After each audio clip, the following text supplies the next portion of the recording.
So me and you I feel like me and you are so much the same in the aspect of our transition from advertising into. Did you work in advertising creation of our own content? Yeah, my whole life. Oh, you did? Not my whole life, but I when I was young, I picked up a camera and just started making videos when I was like 15 years old, and eventually started getting paid to do that. And it was more of in like the entertainment industry. Okay. Basically like shooting and producing commercials and TV pilots, and then worked into feature films. And then after that kind of transitioned into advertising. I started my own digital media agency where we did like full scope branding for local brands and like national brands as well. And it was more so video and creative, not so much photography. And same exact thing as you. Same exact thing that you're saying to me is I started to hate it. I started to, eventually it just was like, okay, I'm doing what these people need. I'm putting my heart and soul into this work so these people can just make a profit. And it's soul sucking it just became just so redundant and soul sucking for me. I was just like, as well with the creating like TV pilots and pitching them in networks and having these old men in suits telling me how I need to change this piece that I made, this creative masterpiece that I created, so it would fit their advertisers, right? Like I'm creating content not for what it is or how it's going to affect people, but I'm creating it so it will fit the mold of what their advertisers will pay them. And that's what I just got the worst taste in my mouth from that industry. And I was just like, fuck that. I'm going to take everything that I've made over the past 10 years, I'm going to repackage it and put it on YouTube. And that's how I transitioned into doing stuff on YouTube. But the difference between me and you, I think, is like I needed money. I was like, I didn't get paid a lot doing that. I made good money, but not an insane amount of money. I wasn't getting paid by Apple. I think my biggest client was like Land Rover. But I was like, I need to make a slow transition from the paid advertising industry into doing my own shit on YouTube. Yeah, no, I was lucky in that I had savings from my past career that I could just do whatever I wanted to. And this is what I wanted to do. And if I want to shoot hillbillies and nothing but for the rest of my life, that I'm free to do that. So you're set. You don't have to ever make a dime on YouTube. No. I mean, I tend to do things with gusto. Whatever I do, if I care, whether it's a project or a relationship or a house or a whatever, I'm very intense. Like anybody that knows me, just like he's wound up. I'm wound up to a fault. But I can relax and kick back sometimes. But right now I'm in work mode, and I'm just like I just work all day, every day, 7 days a week. That's all I do, and I love it. I'm happy. But doing advertising, your tolerance for doing things for money it wore thin. Yeah, like a creative prostitute. Yeah. No, it's exactly it. Yeah, it's exactly the same. And you talk to all these prostitutes. I ask them either on camera or off. I mean, do you respect the guys that you see? And every single one of them says, no, of course not. These guys are all a bunch of creeps. And it's like, I had some really great clients that I still continue. I'm still friends with from advertising, but the whole nature of doing things for money is just, it's hard.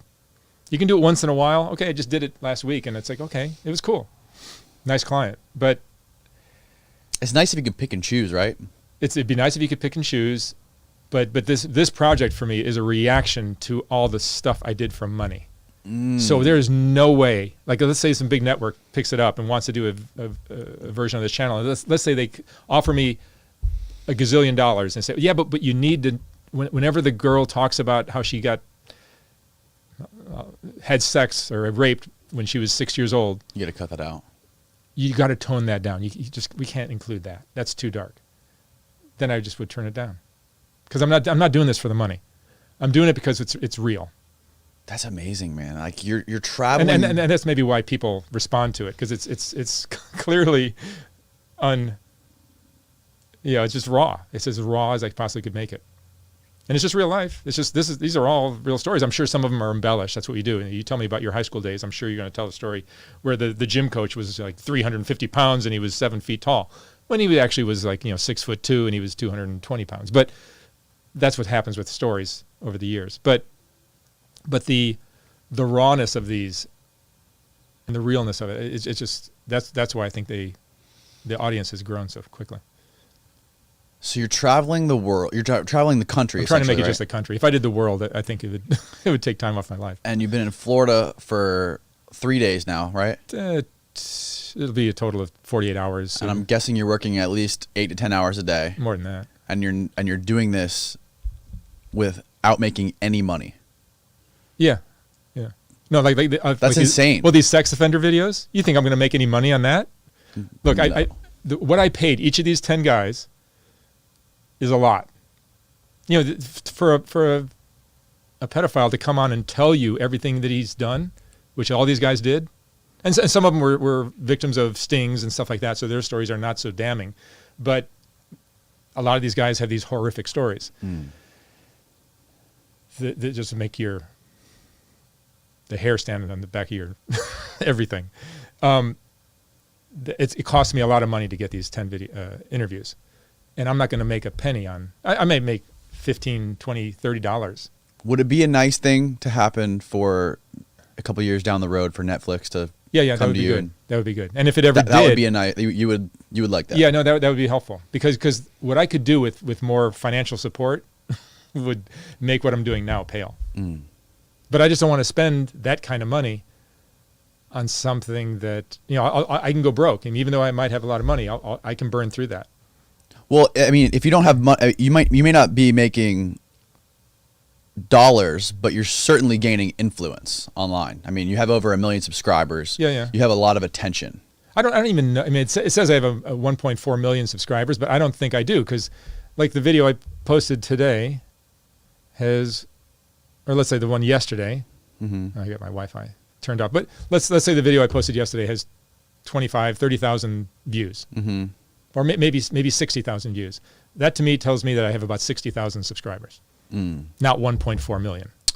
Because there might be 1.4 million that have been on my channel at a certain point and I'm going to subscribe to that, but they're not watching every day. What I get on my lowest videos, which is just 30 to 60,000, that's how many subscribers I think I have. Yeah, it's definitely. It's not as transparent as you would imagine with the YouTube, the way the algorithm works and who they push their content to and why they push their content. Well, YouTube's been really good to me because they recommend my videos a lot. Do they? Yeah, I get lots of views. I think I don't really know. I don't know anything about social media, but it seems like I'm getting a lot of people say, "Oh yeah, I get recommended your stuff all the time." Okay. So that seems to be a good thing.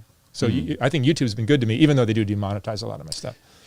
Yeah, I mean that is a common. But thing. we're talking about sex and child abuse and drugs and murder and gang violence and child molestation. All those are not going to get monetized. Yeah, I'm just not going to get monetized.